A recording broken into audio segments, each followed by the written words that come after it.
Welcome to the Full Dive Gaming Podcast, bringing you a full dive of all the news, discussion, and insights you need for virtual reality gaming. This podcast, of course, is brought to you by Asterion Products. They got VR play space mats, glowing stands, everything you need for your VR goodness. A code FULLDIVE10 will save you 10% off on Amazon. I'm Jay Bratt, a VR YouTuber, sometimes streamer, and somebody who got the Quest 3 a few days early. And I'm Nat Bratt, a VR enthusiast who has a cold. And I'm Lipnox VR, Quest YouTuber, who's on the other end of what Jay is talking about. I'm waiting for it to even say shipped for me. He's already had the headset for almost a week, and I'm just like, Canada Post, don't let me down. Don't let me down. Come on, Canada. Today is launch day, too. Well, when this podcast goes out, it will be launch day. So hopefully by the time the podcast goes live, you'll be busy playing in yours. We're here as usual, to keep you up to date in the VR realm. And we got to talk about the Quest because Meta sent us one a couple days early, and Nat and I have both gotten to play around with it. People have had questions out there, though, on the Discord. Lip, what kind of questions we got? So the first one I've got here is from ShafedDog247, and he is asking, will Meta have a trade-in program for those of us ditching their Quest 2s? And I just want to point out, because I've been doing a little bit of research on this myself, and the page for referrals specifically mentions new Quest users. So it sounds like if you already had a Quest 2, you can't get this referral thing. It has to be like a new Oculus account.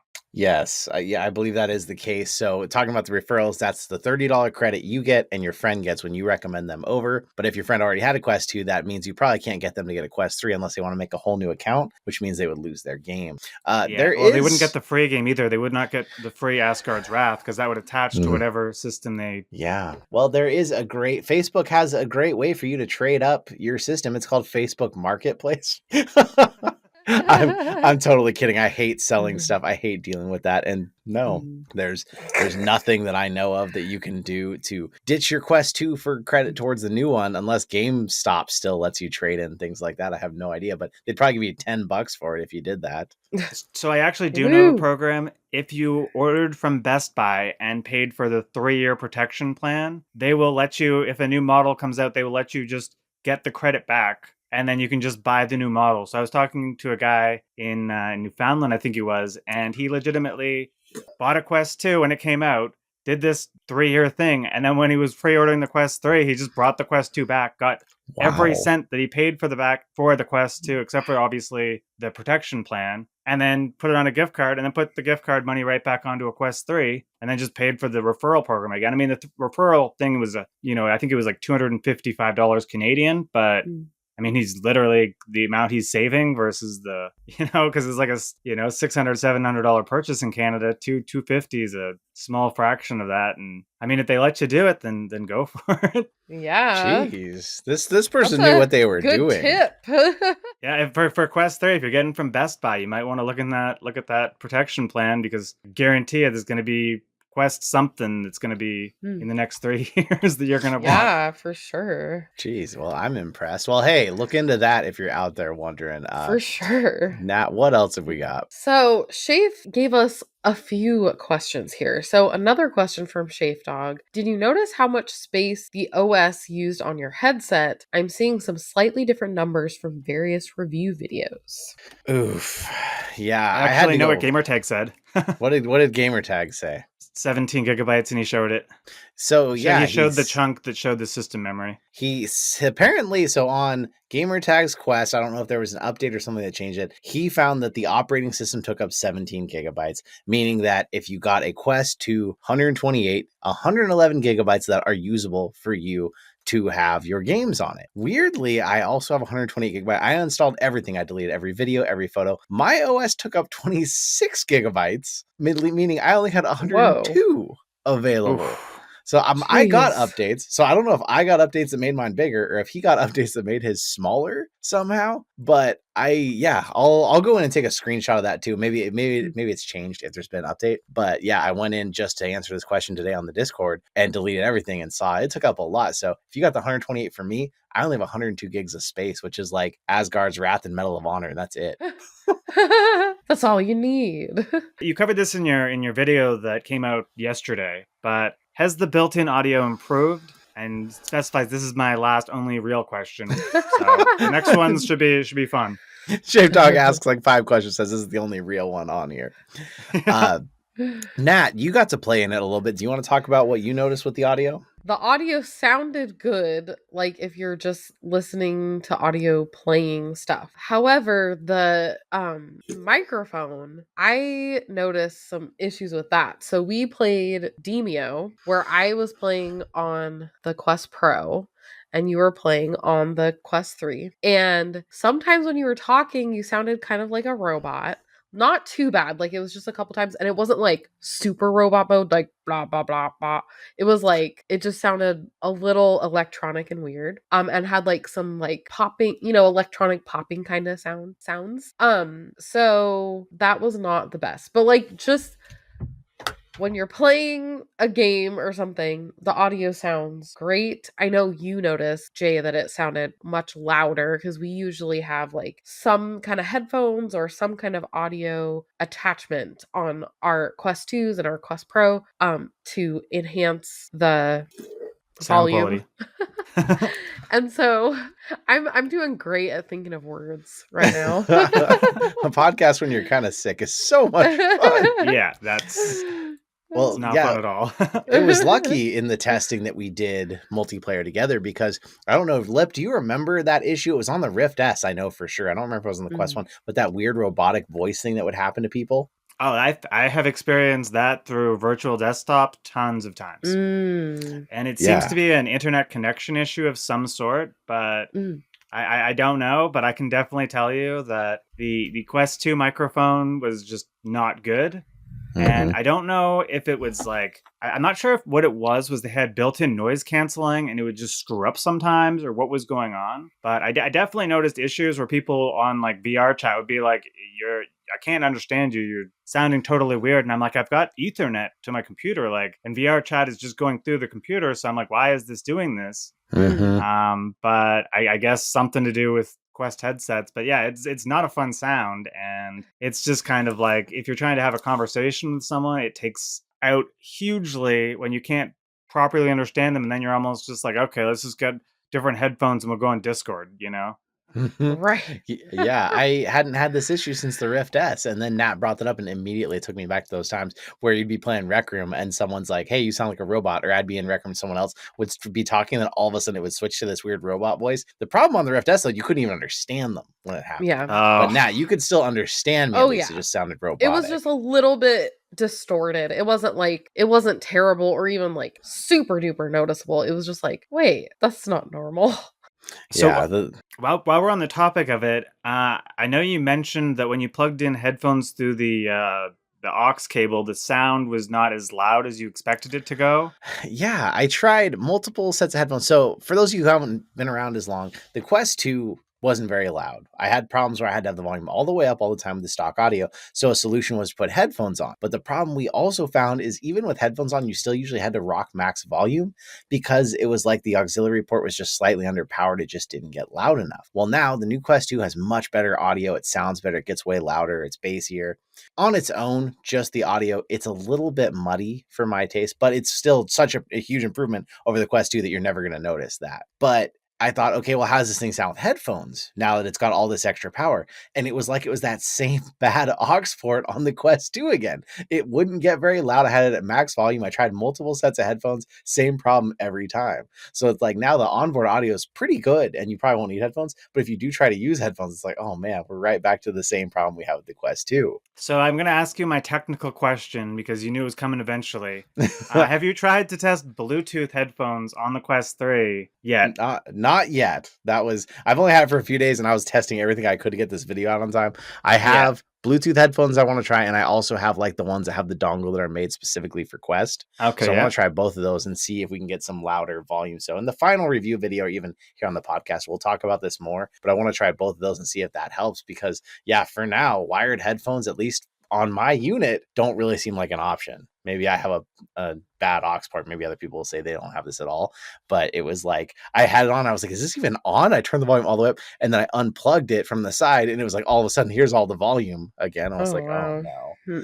But I wonder if they did that because the Quest already had so many battery issues. They're just like, what can we get another minute from here, and they just optimize the battery because it's a powerful headset that has cameras everywhere, and every one of those cameras is draining things. If I pull my camera out and start video recording, it's going to drain battery fast too.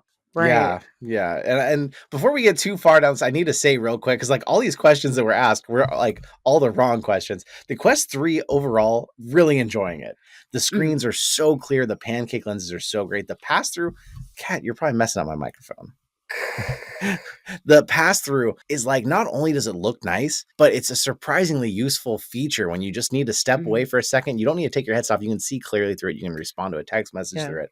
Overall, I'm really happy with the Quest 3, but it seems like these questions were all targeted on like the things that I've found weren't great. And I'm just like, I feel like this podcast is just telling you the Quest 3 sucks. It doesn't suck. We just are so far, we're landing on all the worst things. But the screen clarity, the better audio, these things are going to be like, wow. If you're coming from a Quest 2, there's just a few little details that we found so far that I was just like, what the heck is happening? Well, but that's why they're subscribers of your channel, because you nitpick all the things and all the tough questions, and it's like sometimes it's hard to accept these things. We still love the headset, but we want to know like what's going down here. Where's my expectations going to be on some of these features? Because I mean, for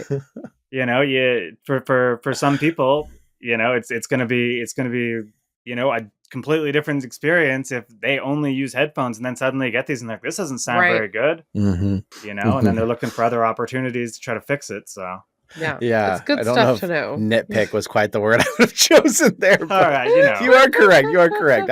I look for the things in my reviews that I, as a consumer, would want to know before I buy it. Because like, I know it's going to look better than the Quest 2. I know it's going to be all those things. I also want to know, what am I buying into that's not good? But overall, I'm very happy with the Quest 3. We're just touching on some things. But let's Nat, what else? What other questions have we got? Before I move on to the next question, I wanted to say, when you're talking about the pass-through, I feel like I am going to want to get into VR games more because of the pass-through. Because like you said, it makes you not feel like you're isolating. And that's what kind of, I have to like really want to play a game or be like, okay, I've set aside time or something like that. I'm going to like play this game.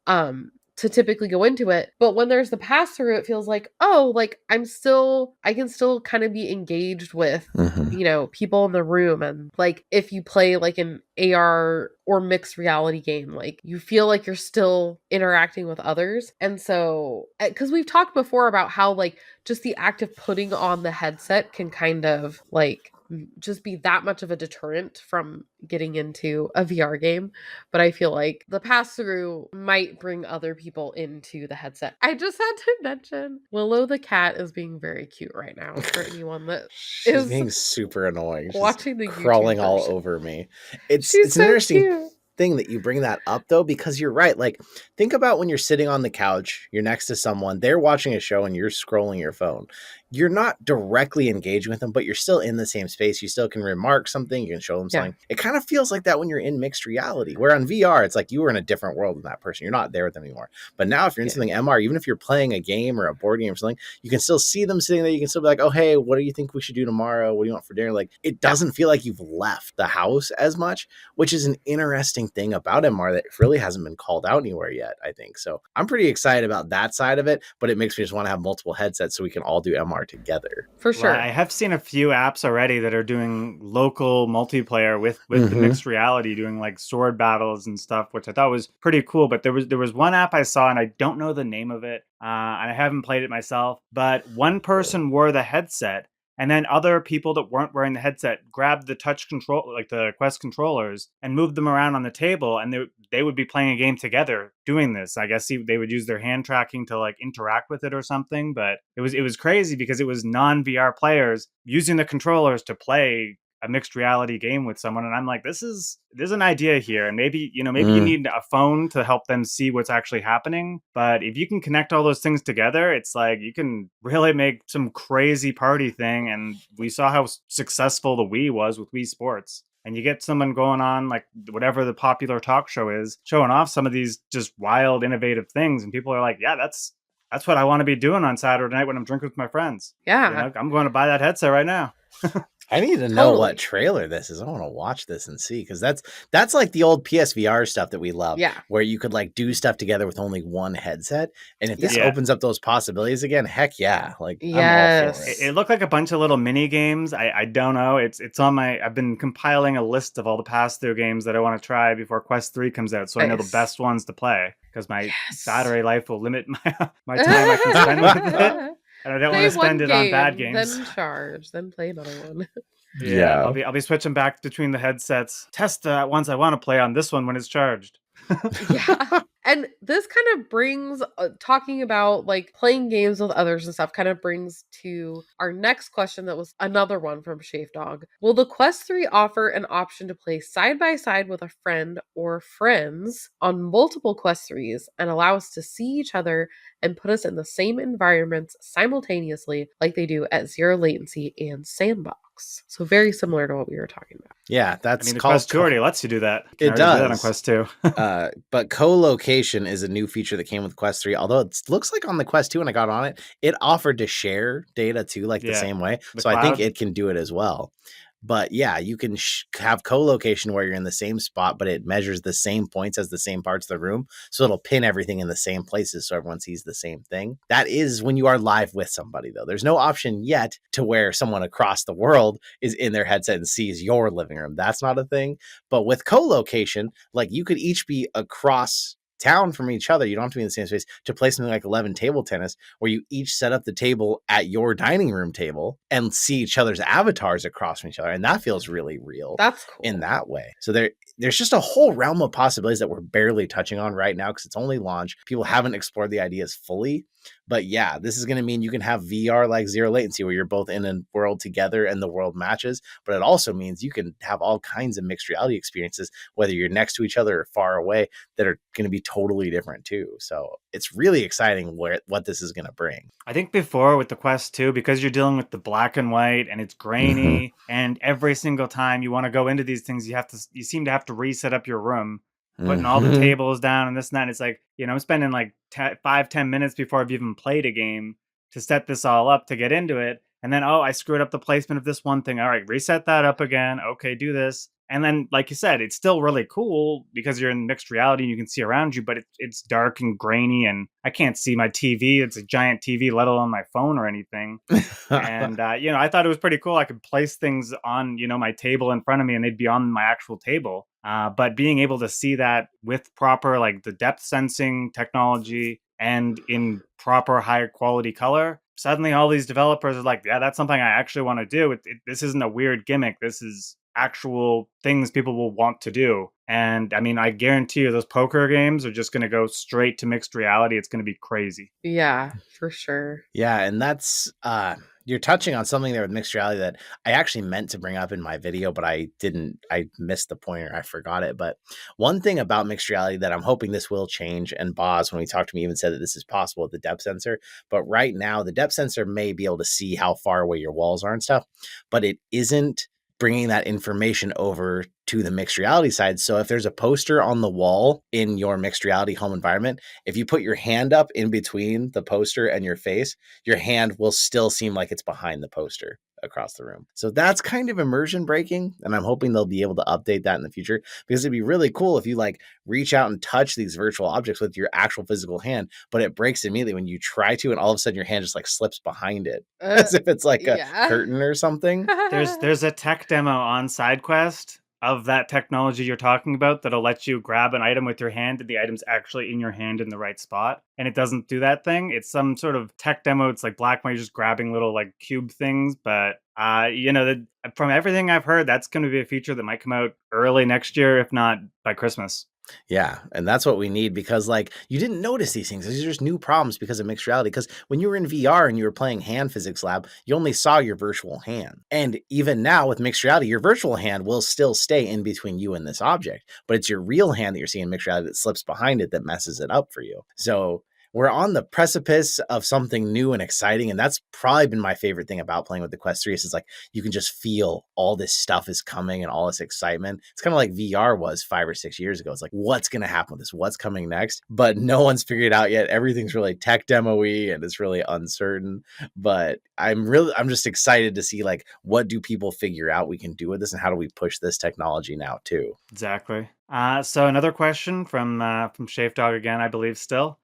Did you by chance find out if streaming will work better to other services like YouTube? And I didn't know that Quest was having an issue with YouTube anyway, but have you tested that out? I've seen a few people showing videos of watching YouTube, but so yeah, when I first saw this question, I thought they were talking about playing YouTube or Netflix on the Quest, which you can still do. Still the same old outdated app. You still see the Quest 1 controllers in your hand when you do it. So that side hasn't improved. But if he's talking about like streaming to YouTube, regardless of the Quest 3, something that just went into beta, is now being able to stream to YouTube and see the chat inside the headset while you're doing stuff, while you're playing a game, which is huge because all of us know it's been so hard to stream from the Quest because you can't freaking see the chat unless you're using a PC anyways. And so now that's actually started. I actually have an invite to try it and I haven't tried it yet, but that's exciting because I have wanted to stream again for a long time and I haven't gotten into it because the PSVR 2 wouldn't show me the freaking chat in the headset. The Quest wouldn't show me the chat in the headset. And that's what you need to have a good, effective stream, in my opinion. You need to be able to see the chat. So yes, things are coming, not necessarily because of the Quest 3 though.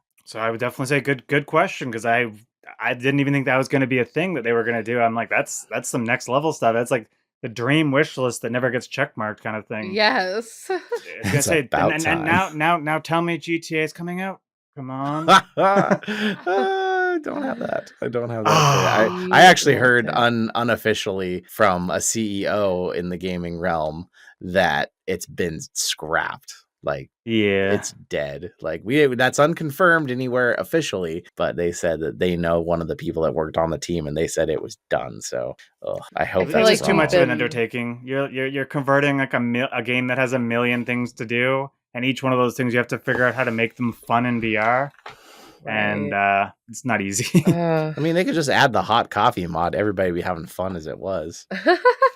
I thought Lip might know what that was when I knew what it was. I never experienced it myself, but I did know what it was. I think the controversy over that was pretty hilarious though.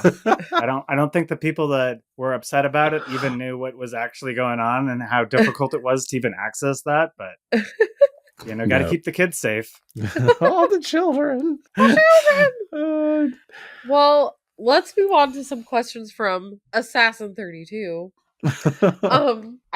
For those of you that aren't watching on YouTube, I just showed my little Assassin 32 sticker. Check him out on YouTube. Anyway, so one of his questions, will the $30 referral program continue with Quest 3? Good question. We kind of touched on that earlier a little bit. Yeah, it's continuing, but it does seem like if you had a Quest 2, you can't necessarily use this to get a Quest 3. I don't have 100% verification on that, but I'm pretty sure it wants a new Meta account, and so it won't work for you unless you're making another Meta account, which you wouldn't do because you want your old games back. Right. So it's continuing. Also, though, for people out there who don't know this, those $30 credits are in the same bucket as the gaming referral credits. So if you've already maxed out your $599 for the year, these referral credits won't do you any good. You're already maxed out. So keep that in mind too. I would be surprised if there's that many people in the comment section that have that kind of referral credits, but if they Some do, of those that's people legit. who leave the phony reviews just to get people to use their referral credits, those people have been maxed out for months. Use my referral I guess that's true. I don't know. I guess it makes sense. I know with the referral thing, I just dropped one of those things randomly on my Forever Pool thing, and it seems like every month I get $10 out of it. So, heck yeah, free games. One game alone just seems to be funding my whole Oculus credit account. Every time I want something, I'm like, oh, we got enough. There you go. I'll get that game. I maxed out early, so I'm waiting for January so I can hit them all again and refill back up. You need to just create endless accounts on your headset and just as soon as one runs out, just swap to the next one. I can barely juggle one account. I want multiple accounts. That's the problem.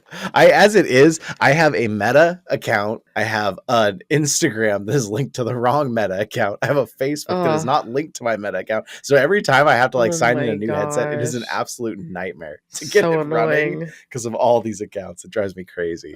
They definitely hate when you don't have Facebook and you have a headset. Yeah. Mm-hmm. So, another question from Assassin32. Does it seem like the Quest 3 has to have the massive facial interface, or does it look like it could work with a smaller version? And I'll add to this question. Can I take this facial interface off and have some sort of halo strap on and it'll just float like the Quest 2? Yes, and yes, and yes to all the questions. Yes. The massive facial interface is thicker than it needs to be, probably because of the technology that goes into it. For those of you hearing the horrible clicks on the audio version, it's because I'm pulling the facial interface off. It doesn't need to be this thick. In fact, I tested when I had it on my face, I could push the whole headset in, shove the padding into my face a little harder, and I got a little bit more field of view. And so when it comes to you not wanting a facial interface on yours, you're going to be able to get your eyes like right up on these lenses. Like you can get your nose way in. I mean, I am inside this headset right now for you. For those of you who can't see what I'm doing. And you'll get the maximum field of view, which is actually pretty freaking wide, it feels like when you do that. You just need that Bobo VR Halo strap to come out so that you can start doing that. But you, Lipnox, with the way you wear your headset, I think you're going to love this headset. Yeah, it looked perfect to me. I was like, yes, they fixed the like spacing thing. It's not like a huge brick at the end. It's just more of like a smaller phone.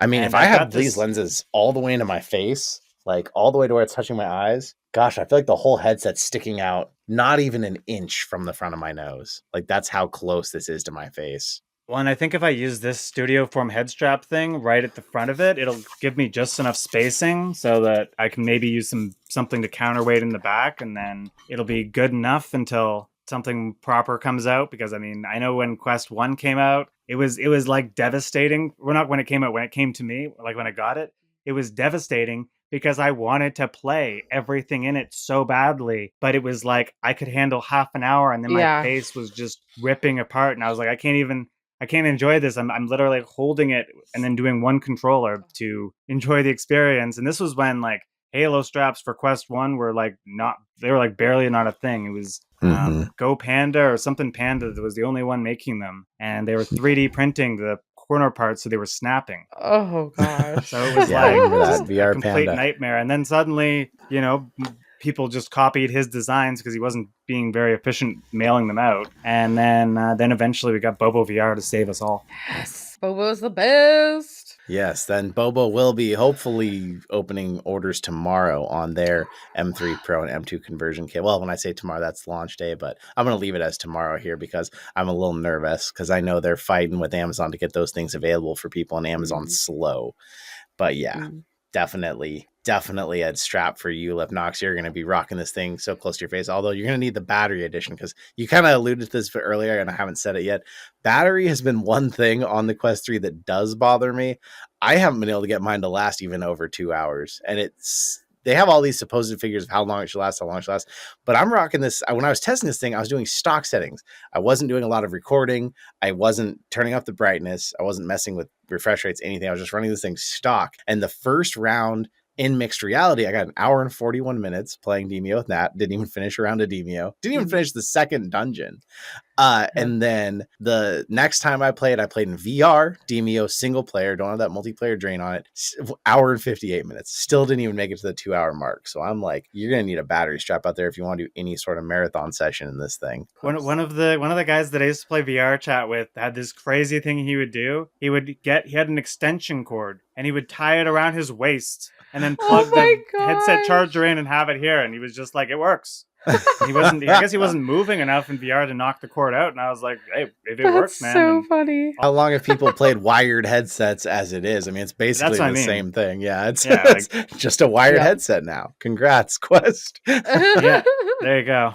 I think it's funny too because they were like, our headset doesn't have to have a battery pack. Well, the Vision Pro can function without it, because I think it said it lasts for an hour or something, not much time without a battery pack.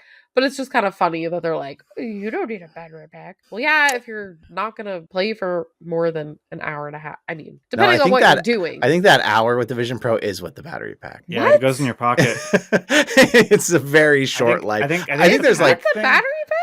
Yeah, the $300 battery pack they'll sell other ones for. So when yours just runs out, you can get another hour for $300. I guess I only watched the Vision Pro stuff, I think, once. But what? I don't.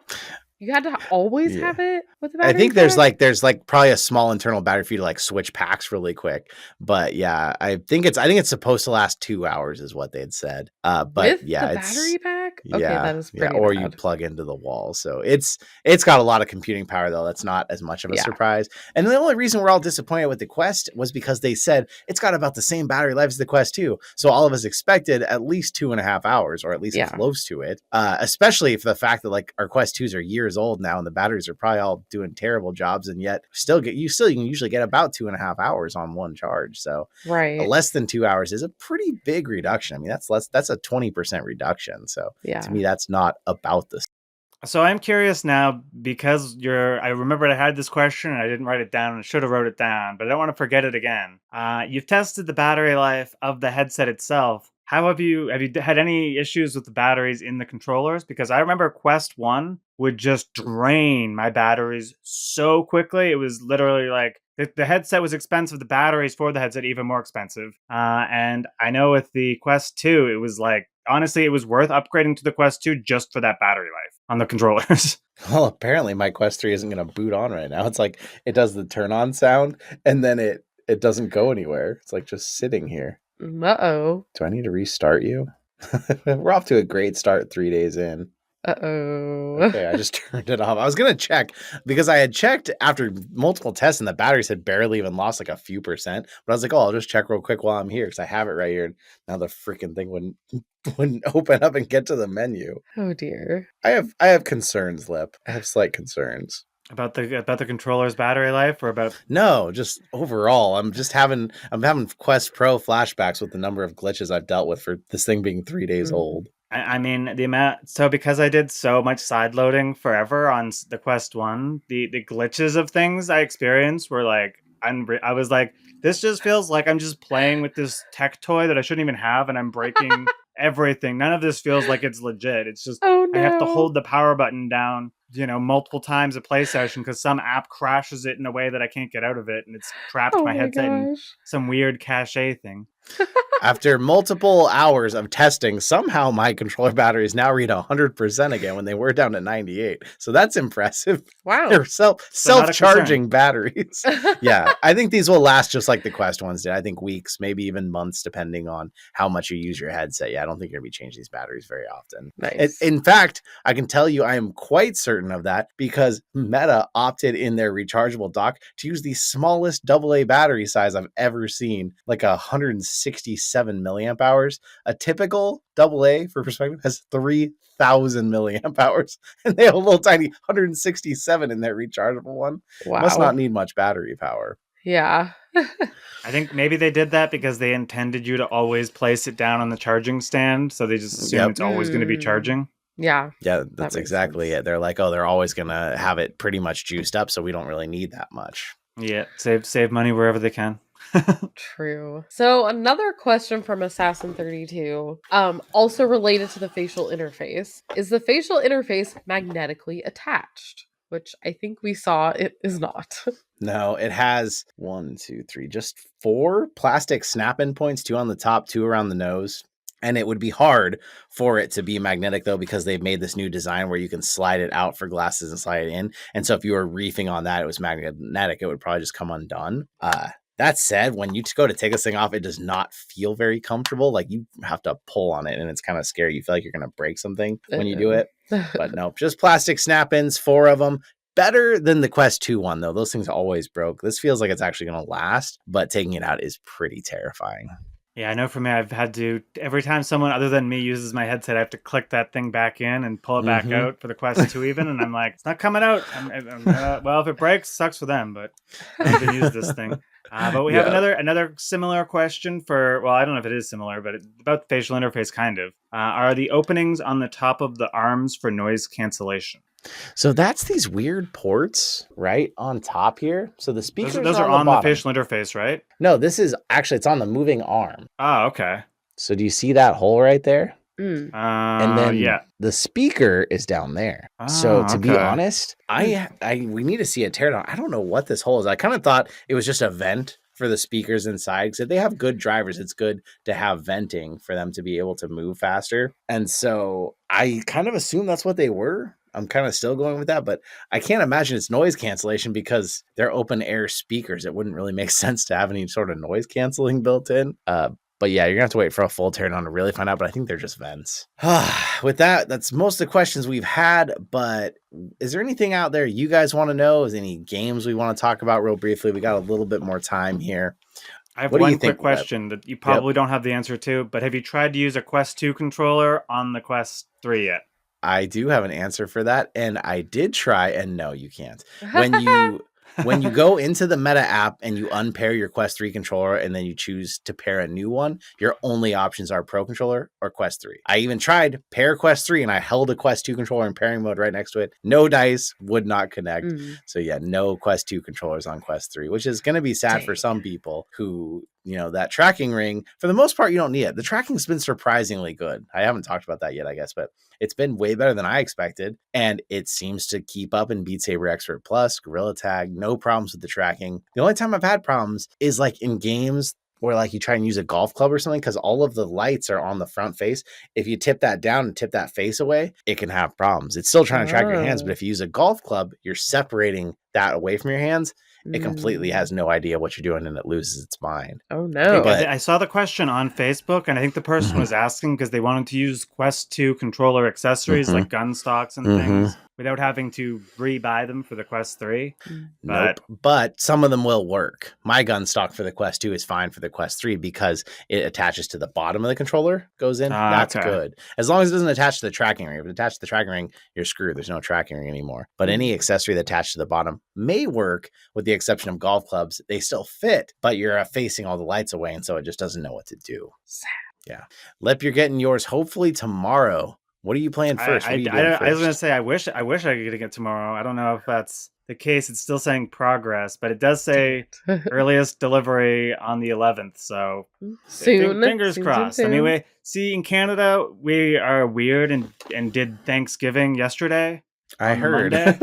So it means everything's closed. So if they got headsets shipped to them on the Monday to get them out to people where they're like, oh well, no one's going to get it before tomorrow, so we're okay. They're not there to ship them. So literally, if they are shipping them, they're shipping them tomorrow. So little disappointing in that Canada regard. Celebrated Thanksgiving. I thought that was like a U.S. holiday. No, you guys just celebrate it after Halloween, and we celebrate it before. But because I always think of it as like the TV version, I just always think the American one is the right one and ours is the wrong one.